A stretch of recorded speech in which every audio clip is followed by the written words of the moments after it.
Haleluya, haleluya. Yesu Kristo nashimwe. Ndabasuje mu izina rya Yesu Kristo. Abo tubana mu mwanya wa nibature buri gitondo, wowe uri hano mu gihugu cyacu cy'u Rwanda, abari ku migabane itandukanye y'isi, Yesu Kristo nashimwe. Duhereje Imana icyubahiro, izinze ijoro ikazingura amanywa.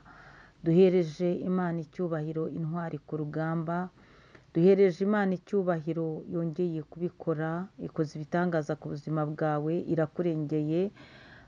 Wowe uri mu bihe by'amashimwe, hereza Imana icyubahiro yishime.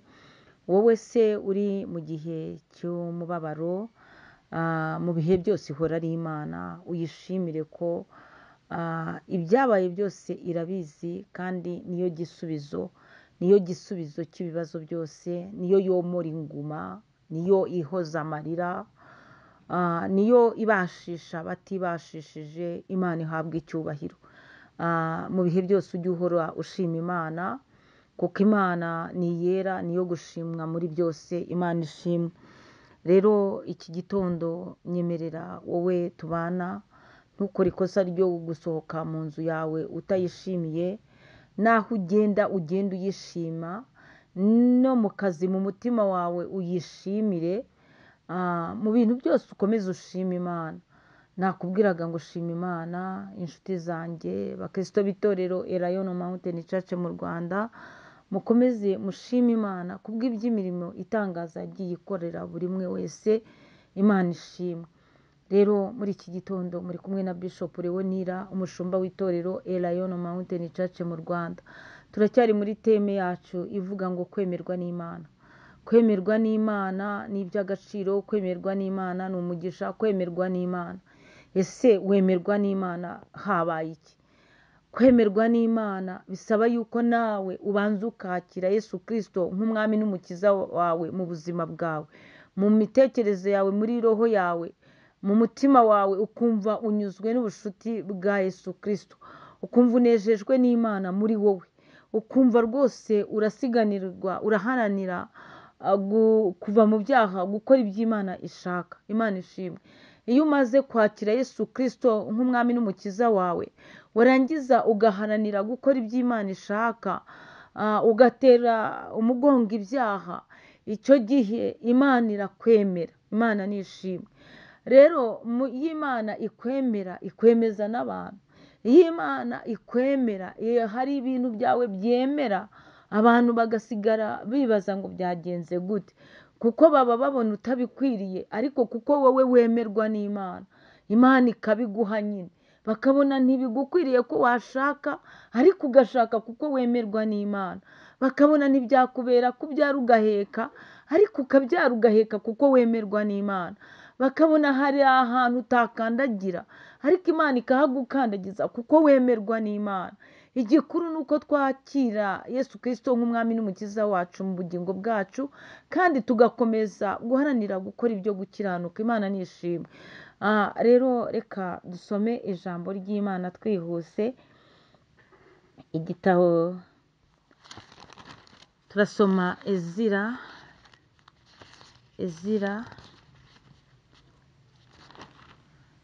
Ni igitabo cya Ezira, ibice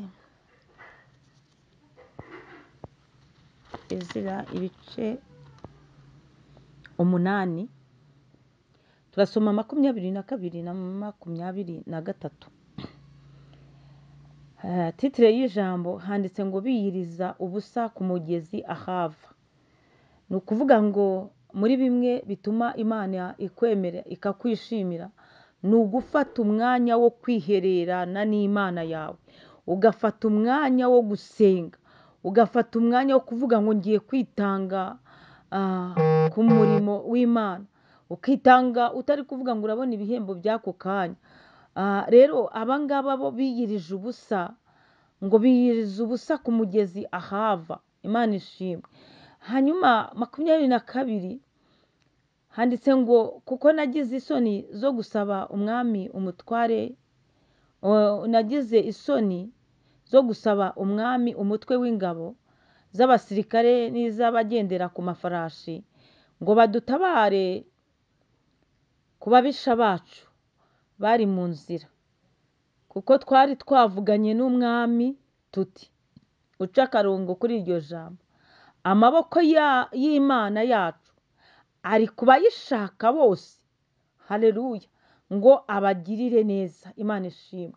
Bo bari babwiye umwami, mbese bari baratiye umwami Imana yabo, baramubwira bati amaboko y'Imana yacu. Ariko haleluya, icyampa uyu munsi muri iki gitondo nawe ukaba hari ikintu wahamya imbere y'abagushinyikiye n'abagukanuriye, imbere y'abakurwanya, imbere y'abategereje ko uzaseba, imbere y'abategereje ko uvuza induru uri muri icyo kigeragezo, imbere y'abategereje rwose gukorwa n'isoni, nawe ukababwira iri jambo, ukababwira uti amaboko y'Imana yacu ari ku bayishaka bose ngo abagirire neza. Icyo ni ukuri kweruye. Amaboko y'Imana yacu, amaboko y'Imana yacu ari ku bayishaka bose.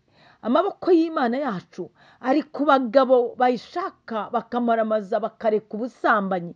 Amaboko y'Imana yacu ari ku bakobwa baretse kuba ibiryabarezi. Amaboko y'Imana yacu ari ku babyeyi bayisenga. Amaboko y'Imana yacu ari ku basore mu busore bwabo bubaha Imana. Ngo amaboko y'Imana yacu ari ku bayishaka bose ngo abagirire neza. Imana nishimwe. Icyo ni ukuri. Amaboko y'Imana yacu ari ku bayishaka bose ngo abagirire neza. Imana ihabwe icyubahiro. Ariko imbaraga zayo n'uburakari bwayo birwanye abayireka bose. Imana itubabarire. Ngo imbaraga z'Imana, imbaraga z'Imana, imbaraga zayo, Imana idutabare. Ariko imbaraga zayo n'uburakari bwayo birwanye abayireka bose. Ni ukuvuga amaboko yayo n'imbaraga zayo birwanya ba bandi bava mu gakiza, ba bandi bagotomera ibyaha, ba bandi bazirura ibizira, ba bandi bahindutse nk'inyamaswa muntu. Ngo amaboko yayo n'imbaraga zayo ngo biri ku bayireka bose. Imana ishimwe. Ngo abo ngabo izo mbaraga n'amaboko yayo ngo birwanye abayireka bose. Imana idutabare. 23 nuko twiyiriza ubusa dusaba Imana yacu tuyinginga. Biragukwiriye ko ufata ibihe byo gusenga, biragukwiriye ko ufata ibihe byo kwihana mu mutima wawe ukarekura. Niko kwiyiriza ubusa. Ntiwakiyiriza ubusa utihana, ntiwakiyiriza ubusa utanagira n'imihigo ngo ubwire Imana ngo Mana ngiye kugukorera. Ngo biyirize ubusa rero basaba Imana ngo bayinginga. Nawe biragusaba ngo ujye ugira umwanya wo kuba umwinginzi. Winginga Imana, uyinginga uti mpindukirira undebe mukiza w'ukuri, undebe neza, umbabarire ibyaha n'ibicumuro. Ndashaka kuba muri njye, ndashaka kuba mu mutima wanjye, ukayobora intekerezo zanjye. Ngo noneho rero ngo bo biyiriza ubusa, ngo biyiriza ubusa basaba Imana ngo bayinginga. Birangije ngo yemera kutwumvira. Turacyari muri rya jambo ryitwa kwemerwa n'Imana. Ni iby'igiciro, ni umugisha. Ngo Imana ahangaha yemeye kubumvira. Ni ukuvuga ngo nabo ubwabo yarabemeye.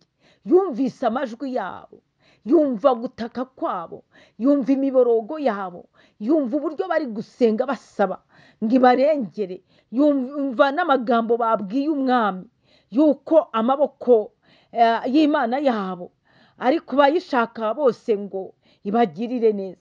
Noneho Imana imaze kumva iryo jambo babwiye umwami, Imana irangije ibonye ukuntu baciye bugufi bakayinginga, irangije ngo yemera kubumvira, yemera kumva ibyo bari gusaba, yemera kumva ko batatse, yemera kwemera kubarwaniriza ababisha. Imana nishimwe cyane. Imana ihabwe icyubahiro. Ese wowe ujya ugira ibihe byo gusenga Imana, ukiyiriza ubusa, ukegera Imana, ukayinginga, ugasaba imbabazi, ugaca bugufi? Imana igusange, Imana ikugiriye neza. Ni iki gituma utajya ugira umwanya wo kwinginga Imana? Ni iki gituma utajya ugira umwanya wo kwihererana n'Imana? Imana igusange muri iki gitondo. Nakubwiraga ngo ababaye zira ngo barangije kubwira umwami ntibyacirira aho gusa, baragenda barayinginga bati rwose nyaguhora ku ngoma Imana, ni ukuri ntabwo twabashura urugamba, twebwe turigiyeho twenyine twatsindwa, ariko tubabarire mwami Imana, udutabare uturengere utuneshereze ababisha. Nawe iryo ni ryo sengesho ryawe. Ongera ugirire Imana icyizere. Oya were kuvuga ngo byabaye imiranzi, were kuvuga ngo icyo kigeragezo warakimenyereye, ahubwo ndakwinginze ngo wongere winginge Imana, kuko nayo yemeye kubumvira irabatabara. Imana ishimwe, Imana ibaha umugisha. Nakubwiraga ngo kwemerwa n'Imana ni iby'igiciro cyinshi. Kwemerwa n'Imana ni umugisha. Iyo wemewe n'Imana iragutabara, iyo wemerwa n'Imana irakuburanira, iyo wemerwa n'Imana irakuneshereza, iyo wemerwa n'Imana igukandagiza aho bitashobokaga bigashoboka, iyo wemerwa n'Imana iguhindurira izina n'amateka. Shalom, shalom.